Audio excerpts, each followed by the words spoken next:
Hello बच्चों, model classes में आप सभी का पुनः स्वागत है और मैं हूं भगवान लाल कुमार।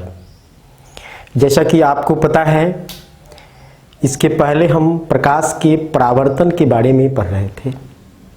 आज हम पढ़ेंगे प्रकाश के अपवर्तन के बारे में। किसके बारे में? प्रकाश के अपवर्तन, रिफ्रैक्शन ऑफ लाइट के बारे में पढ़ेंगे।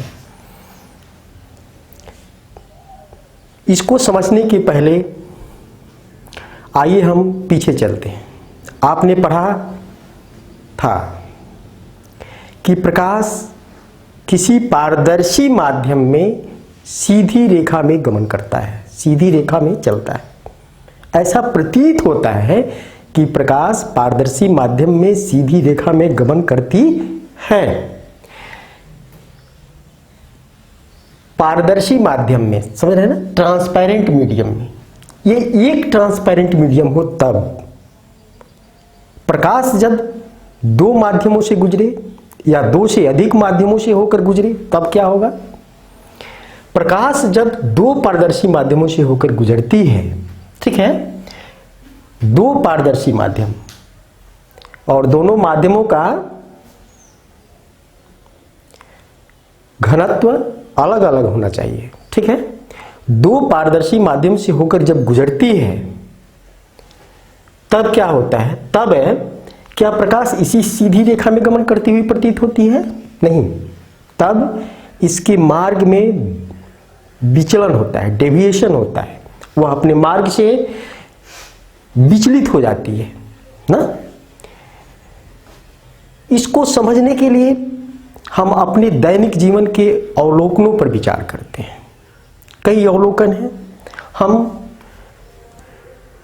मुख्यतः 4 अवलोकनों पर ध्यान देते हैं जो हमारे दैनिक जीवन में देखने को मिलती है। आप पढ़े हैं ना कि विज्ञान अवलोकनों पर आधारित होना चाहिए, तब जाकर के हमारी मस्तिष्क में, हमारे दिल और दिमाग में अच्छी तरह बात बैठेगी और विज्ञान हल्का प्रतीत होगा, बोझ प्रतीत नहीं होगा। पहला है, पानी से भरे किसी ताल, टैंक या पोखर को आपने देखा होगा। जब सूरज पूरा चमकता होता है, पानी साफ होता है, तो आप देखे होंगे कि पोखर या टैंक या ताल की तली जो पेदी होती है ऊपर उठी हुई प्रतीत होती है। क्या होती है? तली उठी हुई प्रतीत होती है। ऐसा लगता है कि उस तालाब की या टैंक की गहराई कम है और उसका पेदी ऊपर उठा हुआ है। देखा है आपने?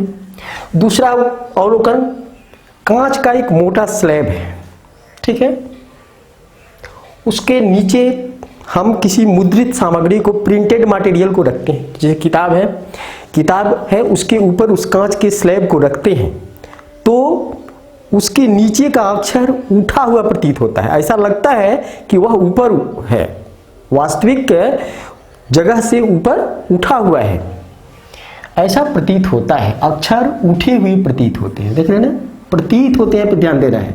और उठे हुए मतलब अपनी वास्तविक जगह से ऊपर। और तीसरा उदाहरण, पानी में आंशिक रूप से डूबी हुई पेंसिल। पानी से भरा हुआ कोई गिलास है, मान लीजिए ये पानी से भरा हुआ गिलास है, देख रहे हैं ना, और इसमें आंशिक रूप से डूबा हुआ पेंसिल है, देख रहे हैं, डूबी हुई पेंसिल है, आधा डूबी हुई है आधा ऊपर है, तो इसको कहेंगे आंशिक रूप से डूबी हुई पेंसिल।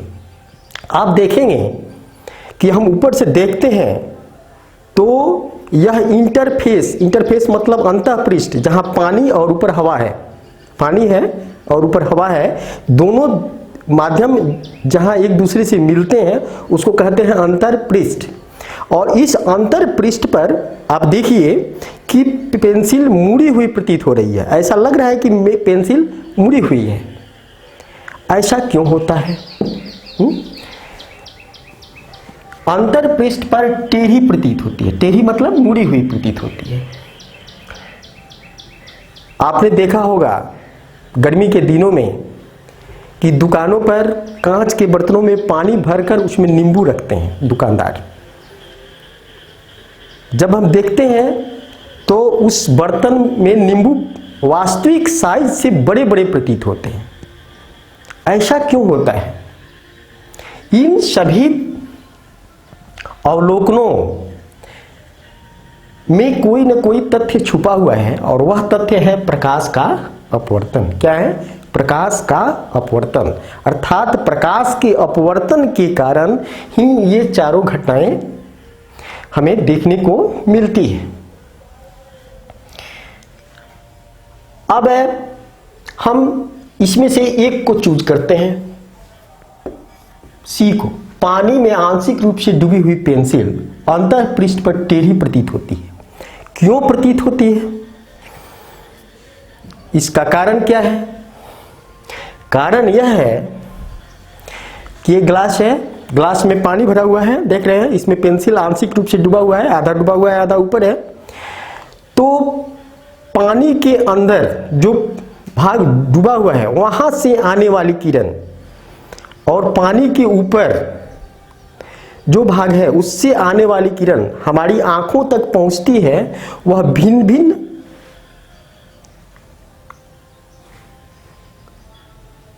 भिन्न माध्यमों से पहुंच रही है।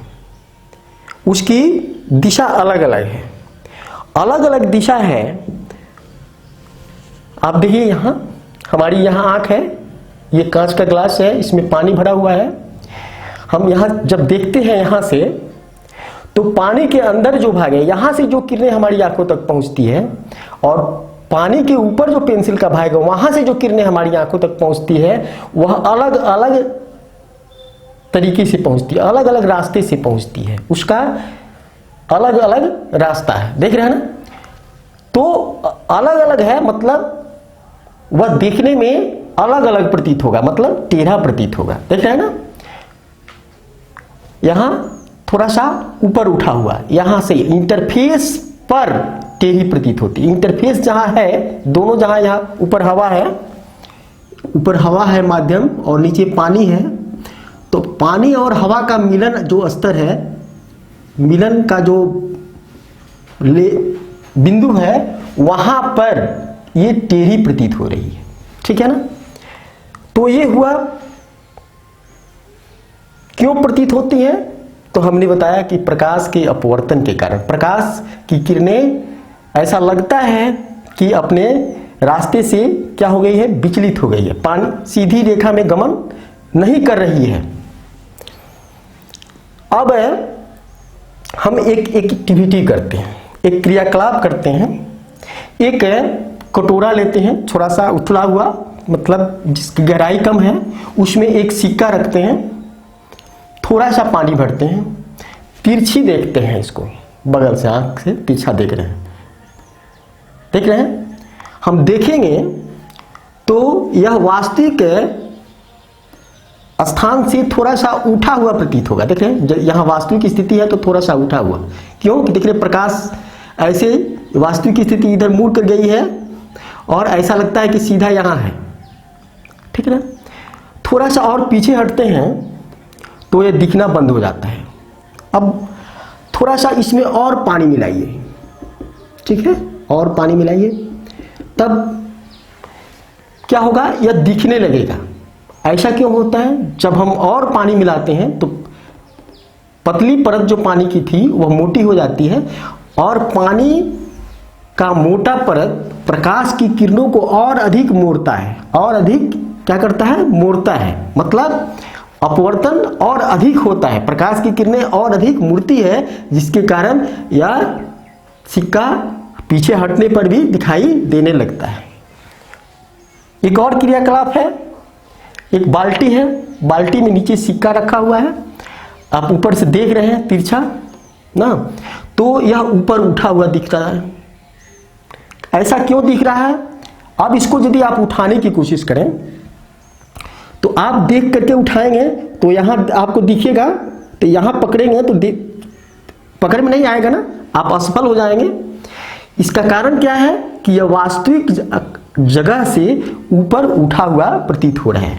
तो ये सभी घटनाएं प्रकाश के अपवर्तन के कारण हो रही है। मतलब प्रकाश की किरण जब एक माध्यम से, ऊपर हवा है देख रहे हैं और नीचे पानी है, दो माध्यम है और दोनों एक माध्यम से दूसरे माध्यम में जाती है, तो अपने गमन के रास्ते से क्या हो जाती है, गमन का रास्ता सीधा ऐसा होना चाहिए इधर, यह क्या हुआ है इधर थोड़ा सा मुड़ गई है, देख रहे हैं ना इधर, तो विचलित हो गई है, थोड़ा सा मुड़ गई है, इसी को हम प्रकाश का अपवर्तन कहते हैं। मतलब प्रकाश की किरण जब एक माध्यम से दूसरे माध्यम में जाती है, ठीक है, तो यह अपने वास्तविक रास्ते से विचलित हो जाती है। किस माध्यम में, दूसरे माध्यम में ना, दूसरे माध्यम में अपने वास्तविक रास्ते से विचलित हो जाती है, थोड़ा सा मुड़ जाती है, इसी को प्रकाश का अपवर्तन कहते हैं। और यदि यहाँ पानी की जगह पर कोई दूसरा द्रव लिया जाए, यदि पानी की जगह पर दूसरा लिया जाए तो यह मुड़ाव जो होगा रास्ते में, प्रकाश की किरण के रास्ते में मुड़ जो होगा, विचलन जो होगा, वह अलग अलग होगा। मतलब अलग अलग माध्यम में अलग अलग मुड़ाव होगा, प्रकाश की किरण अलग अलग मुड़ेगी। तो इससे यह निष्कर्ष निकलता है कि अलग अलग माध्यमों में प्रकाश की किरणों का मुड़ाव का विस्तार अलग अलग होता है, प्रभाव का विस्तार अलग अलग होता है, ठीक है। अलग अलग माध्यम के युग्मों के लिए अलग अलग प्रभाव का विस्तार होता है, प्रभाव के विस्तार की मात्रा अलग अलग होती है। मतलब प्रकाश की किरणों के मुड़ने की मात्रा अलग अलग होगी। इन सभी अवलोकनों से हम यह निष्कर्ष निकालते हैं क्या, कि ऐसा प्रतीत होता है कि जब प्रकाश एक माध्यम से दूसरे माध्यम, देख रहे हैं ना, एक माध्यम यहाँ हवा है, यहाँ कितना है, पानी है, दूसरा माध्यम, दूसरे माध्यम में तिरछा होकर जाती है, देखो तिरछा होकर, देख रहे हैं ना। तो दूसरे माध्यम में, किस माध्यम में, दूसरे माध्यम में इसके संचरण की दिशा, देख रहे हैं ना, संचरण मतलब आगे बढ़ने, प्रोपगेशन की डायरेक्शन ऑफ प्रोपगेशन परिवर्तित हो जाती है, ठीक है। यह परिघटना प्रकाश का अपवर्तन के रूप में जानी जाती है। आप यहाँ देखिए, यहाँ हवा है, पानी है, ये प्रकाश की किरण है, आ रही है, तो इसको ऐसे जाना चाहिए सीधा एकदम, लेकिन यह क्या हुई, यहाँ यदि अभिलंब खींच दें तो थोड़ा सा इधर अभिलंब की ओर मुड़ गई, देख रहे हैं ना। हम आगे पढ़ेंगे कि कब अभिलंब की ओर मुड़ती है, कब अभिलंब से दूर जाती है, तो थोड़ा सा अभिलंब की ओर मुड़ गई, देख रहे हैं। वास्तविक रास्ता ये होना चाहिए था, सीधा एकदम सरल रेखा, लेकिन सीधी रेखा से थोड़ा सा इधर विचलित हो गई, मुड़ गई, इसी को प्रकाश का अपवर्तन कहते हैं, ठीक है। जब प्रकाश एक माध्यम, यहाँ हवा है, से दूसरे माध्यम, देख रहे हैं पानी है, में तिरछा होकर जाती है, देखिए यह तिरछा होकर जानी चाहिए। शर्त है कि तिरछा मतलब 90 डिग्री नहीं होना चाहिए। ये तिरछा कितनी होना चाहिए, यदि इंसिडेंट रे है तो इंसिडेंट रे और इसके बीच, इंटरफेस के बीच के कोण को आई कहते हैं, क्या कहते हैं, आई, ठीक है। तो आई का कोण जो होना चाहिए वह 0 डिग्री से बड़ा होना चाहिए और 90 डिग्री से छोटा होना चाहिए, तभी अपवर्तन की घटना होगी। तो प्रकाश की किरण जब एक माध्यम से दूसरे माध्यम में तिरछा होकर जाती है, देख रहे हैं ना, ऑब्लिक्यू जाती है, तो दूसरे माध्यम में, इसका माध्यम दूसरा है यहाँ पानी में, अपने रास्ते से क्या हो जाती है, मुड़ जाती है, क्या होती है, मुड़ जाती है, मतलब इसके संचरण की दिशा बदल जाती है। इसी घटना को, इसी परिघटना को प्रकाश का अपवर्तन कहा जाता है। आप यहाँ ध्यान देंगे कि हमेशा दो माध्यम होना चाहिए, पारदर्शी माध्यम युग्म, पेयर ऑफ मीडिया, ठीक है ना। यह अलग अलग हो सकता है और अलग अलग माध्यमों के लिए प्रकाश की किरण के मुड़ने की दिशा की मात्रा अलग अलग होगी, ठीक है ना। तो ये हुआ प्रकाश का अपवर्तन, प्रकाश के अपवर्तन की शर्त,